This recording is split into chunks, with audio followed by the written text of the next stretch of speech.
Assalamualaikum warahmatullahi wabarakatuh. Jumpa lagi bersama saya, Anas Sabit.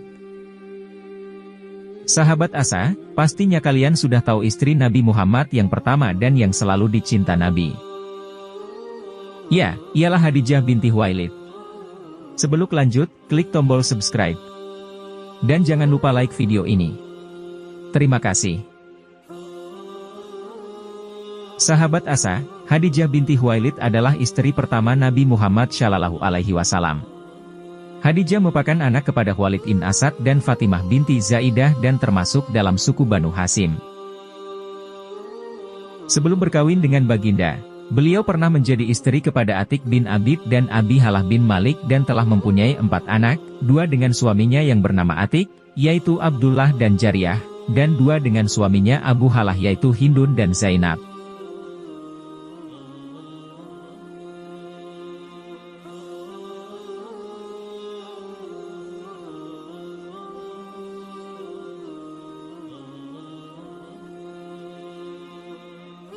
Banyak kisah memaparkan bahwa sewaktu Nabi Muhammad SAW menikah dengan Khadijah, umur Khadijah berusia 40 tahun sedangkan Nabi Muhammad SAW hanya berumur 25 tahun. Tetapi menurut Ibnu Katsir, seorang tokoh dalam bidang tafsir, hadis dan sejarah, mereka berkahwin dalam usia yang sebaya. Nabi Muhammad SAW bersama dengannya sebagai suami istri selama 25 tahun yaitu 15 tahun sebelum bid'ah, dan 10 tahun selepasnya yaitu sehingga wafatnya Khadijah, kira-kira 3 tahun sebelum hijrah. Khadijah wafat semasa beliau berusia 50 tahun.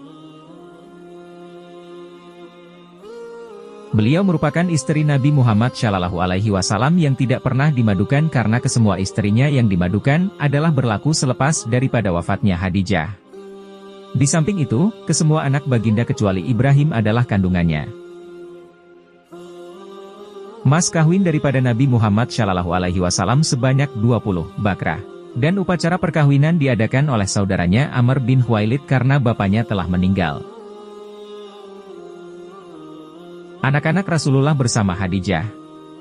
Hasil perkongsian hidup Nabi Muhammad bersama Khadijah dikurniakan 6 orang cahaya mata, yaitu Al-Qasim bin Muhammad, Abdullah bin Muhammad, Zainab binti Muhammad, Ruqayyah binti Muhammad, Ummu Kalsum binti Muhammad, Fatimah binti Muhammad.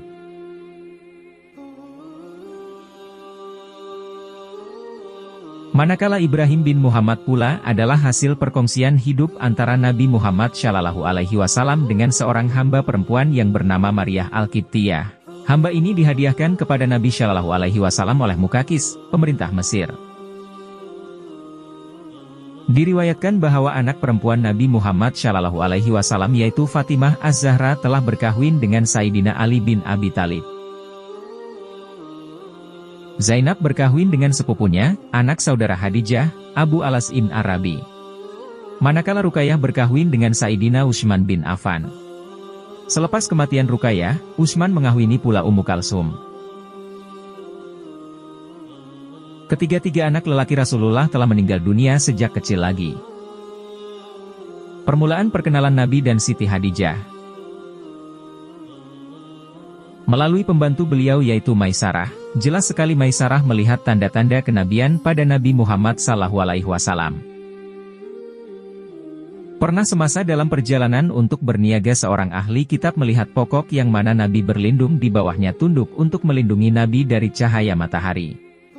Beliau menyatakan kepada Maisarah bahwa jelas manusia yang berada di bawah pokok itu adalah seorang Nabi. Begitu juga dengan kumpulan awan yang sentiasa mengekori Nabi kemana sahaja Baginda bergerak. Dari tanda-tanda itulah Maisarah meminta Khadijah untuk melamar Nabi kita. Anak pertama yang dilahirkan oleh Siti Khadijah adalah seorang anak perempuan yaitu Zainab. Walaupun masyarakat Arab Jahiliyah pada masa itu memandang anak perempuan sebagai satu keaiban, namun Nabi tetap ceria menyambut kelahiran tersebut. Seterusnya Siti Khadijah melahirkan Ummi Kalthum, Ruqayyah dan Qasim. Walaupun belum dilantik menjadi rasul jelas tanda-tanda kenabian pada Rasulullah. Di sini pertemuan Rasulullah dan Siti Khadijah telah dirancang oleh Allah dengan persiapan-persiapan yang tersendiri. Namun, semua anak lelaki Nabi meninggal sewaktu kecil.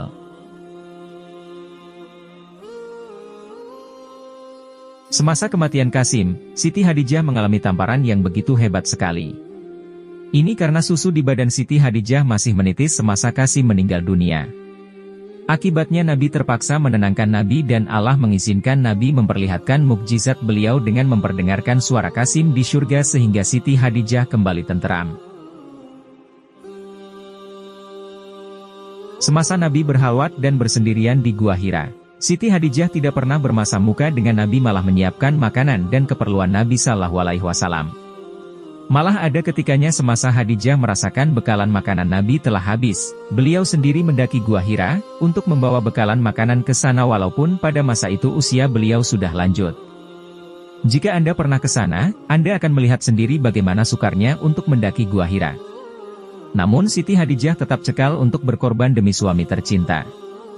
Betapa kita kadang-kadang terlepas pandang akan kemuliaan Siti Hadijah. Beliau merupakan orang pertama yang mendengar wahyu yang pertama ketika ia masih hangat di mulut Nabi sewaktu menenangkan Nabi yang berselimut karena gemetar.